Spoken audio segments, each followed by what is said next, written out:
Hello दोस्तों, जय हिंद। और मैं हूं रविंद्र सिंह एंड मैं हूं selected as a sub inspector in CSF in CPU 2024। तो अभी आपके सीपीयू 2025 का जो प्री है उसको होने में बस कुछ ही दिन बाकी हैं, ऑलमोस्ट एक मंथ। तो इस लास्ट मंथ के अंदर आपकी क्या प्रिपरेशन की स्ट्रेटेजी रहनी चाहिए? आपने साल भर तक जो भी पढ़ाई की है उससे हट करके कुछ चीज़ें अहम होती है जो आपको अंत में ध्यान रखनी होती है थ्रू आउट दी मंथ। और अगर आप उन चीज़ों का ध्यान रखते हैं तो आपका जो बेसिक स्कोर आपका हो रहा है उससे 4-5 नंबर आप एक्स्ट्रा गेन कर पाते हैं इस लास्ट मंथ के अंदर। जैसे अगर आपका अभी बेसिक स्कोर 150 आ रहा है तो आप 155 के आसपास स्कोर कर पाएंगे इन टिप्स को फॉलो करके। और अगर आप 120 के हैं तो 125 कर पाएंगे, 140 वाले हैं तो 145 कर पाएंगे। हर बच्चे का 4 से 5 नंबर आराम से बढ़ेगा, केवल इन कुछ चीज़ों को ध्यान में रख करके जो मैं इस वीडियो के अंदर बताने वाला हूँ। ये चीज़ें मेरा पर्सनल एक्सपीरियंस है क्योंकि मैंने वो ये पेपर दिया है। पिछली बार मेरा स्कोर 153 था।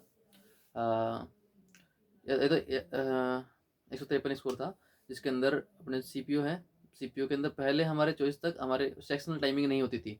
अब इस बार उन्होंने सेक्शनल टाइमिंग दी है कि हर एक सेक्शन को 30 मिनट में ही करना है, तो उसको ध्यान रख करके कुछ चीज़ें आपको करनी पड़ेंगी जिससे आपको स्कोर ठीक रहे।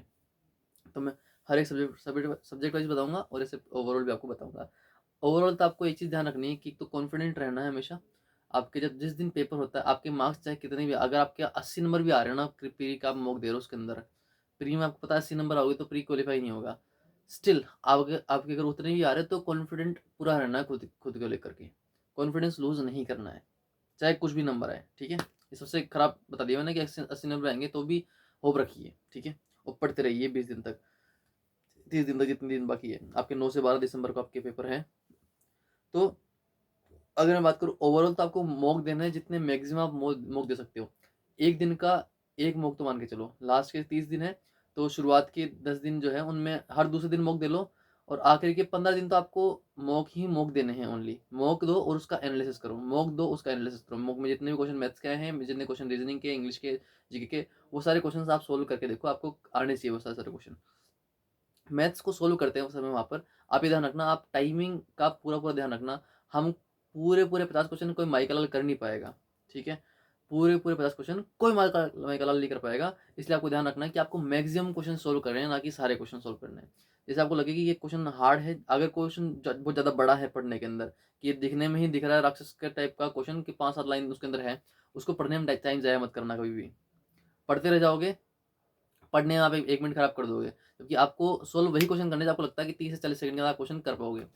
सबसे अच्छा ये रहेगा कि आप माइंड के अंदर उसको करते हैं। अगर आपने कभी प्रैक्टिस की थोड़ी बहुत माइंड में करने की तो उसी तरीके से करिए।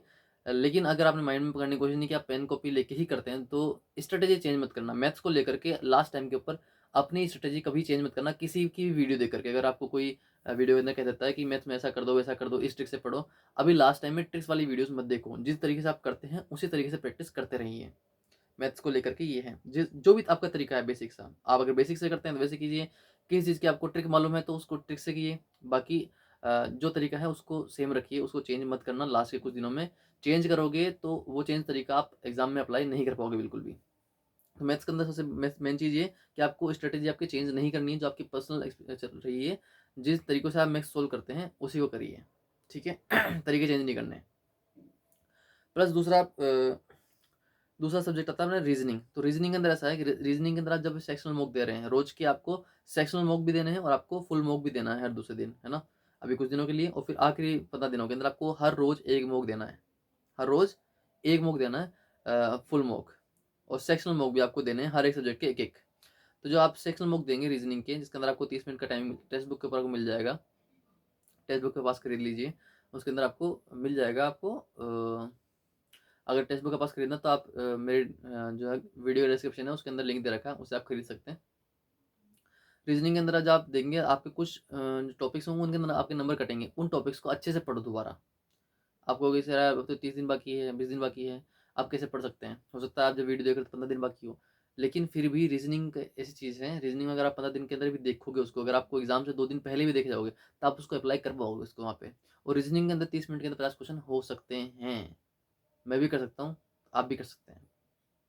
तो जो है रीजनिंग के अंदर एक भी क्वेश्चन छोड़ने की कोशिश नहीं करनी है, पूरा करने की कोशिश करनी है। लेकिन अगर कोई टॉपिक आपका वीक है तो जब एग्जाम दो तो उसको पहले छोड़ देना, पहले बाकी सारे करना, फिर वापस आना। जैसे मेरा पर्टिकुलरली मिसिंग नंबर होता था, मैं कई बार अटक जाता था उन चीज़ों के अंदर, तो मैं उसको छोड़ करके आखिर में ही किया करता था। और अगर मैं आपकी जगह पेपर दे रहा होता इस बार वाला तो मैं ऐसा ही करता, हालांकि मैं पेपर नहीं दे रहा हूँ।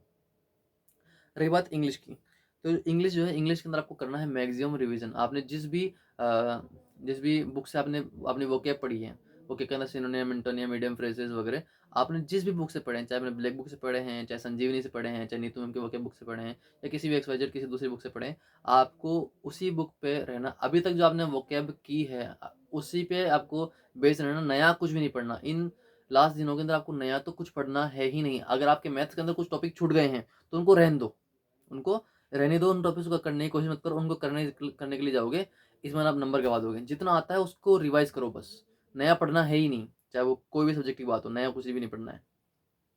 इंग्लिश के अंदर रिवाइज करो जो आपके वोकैब वगैरह हैं, और आप डेली रीडिंग करो।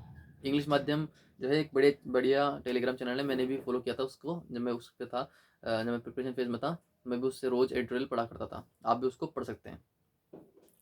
ये इंग्लिश की बात हो गई। और जीके जो है, जीके आप किसी भी टीचर से पढ़ते हो, अगर आप परमार से पढ़ते हो या फिर रोजगार वेदांकित से पढ़ते हो ना, किसी से पढ़ते हो आप, जो जो अब तक आपने पढ़ा है उसको रिवाइज करो। अपने टीचर्स के ऊपर पूरा भरोसा करो कि उसने आपको जितना मटेरियल लिखाया है उसी में से क्वेश्चन बनेंगे, चाहे बने या ना बने, लेकिन आपको उसी के ऊपर बेस्ड रहना है। अगर लास्ट टाइम में भटकोगे तो नुकसान होगा आपको, टीचर को नहीं होगा। तो इंग्लिश के अंदर और जीके के अंदर, दोनों के अंदर मैं यही कहूँगा, आपको मैक्सिमम रिविजन देना है। अगर आप एक बार रिवाइज कर चुके हैं तो 2 बार करो, 2 बार कर चुके हैं तो 3 बार करो, 5 बार कर चुके हैं 6 बार करो, 6 बार कर चुके हैं 10 बार करो, जितना ज़्यादा। आखिरी पेपर अगर आपका पेपर 12 तारीख को है लेट्स से, तो आपको 11 तारीख को रात तक आपको रिवाइज करते ही रहना है, करते ही रहना है, करते रहना है। चाहे उसको आप 100 बार रिवाइज कर चुके हो, जितना आपने पढ़ा उसको कर दो, उसको कर दो कि आप पक्का आपके नंबर बढ़ेंगे उसके अंदर। और हर एक सेकंड जब आप जो मॉक दे रहे हो यहाँ पे, उसमें हर एक सेकंड ये ध्यान में रख के चलना कि टाइमर चल रहा है, हर एक उसका, हर एक सेशन का टाइमिंग है। जीएस और इंग्लिश के अंदर आपके पास अच्छा टाइम बच जाएगा, लेकिन मैथ्स और रीजनिंग आपको धक्का दे देगी, ध्यान रखना। मैथ्स और रीजनिंग ऐसी है, आगे बढ़ने का टाइम है, क्योंकि अगर रीजनिंग अगर आपने पूरे कर दिए तो आप भीड़ से 4-5 नंबर ज़्यादा वैसे ही हो गए हो आप। मैथ में आपने अगर अच्छा अटेम्प्ट कर लिया, अगर आप मैथ से बैकग्राउंड से हो, जैसे मैं 30 मिनट के अंदर, मैं पर्सनली कहूँ तो मैं 35 से 40 क्वेश्चन कर सकता हूँ, करेक्ट है ना। 10-15 क्वेश्चन छोड़ने पड़ेंगे, 10 से 15 क्वेश्चन छोड़ने पड़ेंगे, हालांकि डिपेंड भी करता है मॉक के ऊपर भी, लेकिन मैं 35 से 40 क्वेश्चन मैं कर सकता हूँ 30 मिनट के अंदर। आपको भी वो धीरे धीरे डेवलप करनी चीज़ें, और आपको करते जाना, करते जाना, करते जाना। हर एक दिन मॉक देना है, फुल मॉक भी देना है, और आपको सेक्शनल मॉक्स भी देने हैं लास्ट डेज के अंदर, वही आपका स्कोर आगे बढ़ेंगे, उसके बिना कुछ नहीं होगा। तो आज की वीडियो में इतना ही। मैं ऐसी इन्फॉर्मेटिव वीडियोस नई नई लाता रहूँगा। उसके लिए आप मुझे इस यूट्यूब चैनल पे आप मुझे सब्सक्राइब कर सकते हैं, एंड वीडियो को लाइक कर दीजिए अगर वीडियो पसंद आई हो। अगर आपको कोई वीडियो डिमांड है, कोई भी आप चीज़ आपको पूछनी है, तो आप मुझे कमेंट बॉक्स में लिख सकते हैं। अगर आपको कोई चीज़ पर्सनल चीज़ पूछनी है जो आप यहाँ पे नहीं पूछ सकते, आपको लेट्स से कि मुझे पर्सनल बात ही करनी है, तो you can follow me on Instagram. Instagram जो है मेरा हैंडल है @IM रविंद्र सिंह। आप मुझे वहाँ आइए, फॉलो कीजिए, डीएम कीजिए, मैं आपके सभी सवालों का जवाब दूंगा। बहुत सारे लोग हैं जो मुझसे कनेक्ट होते हैं इंस्टाग्राम के ऊपर, तो आप भी कनेक्ट होइए, एक फैमिली का मेम्बर बनिए। जय हिंद। आज की वीडियो में इतना ही।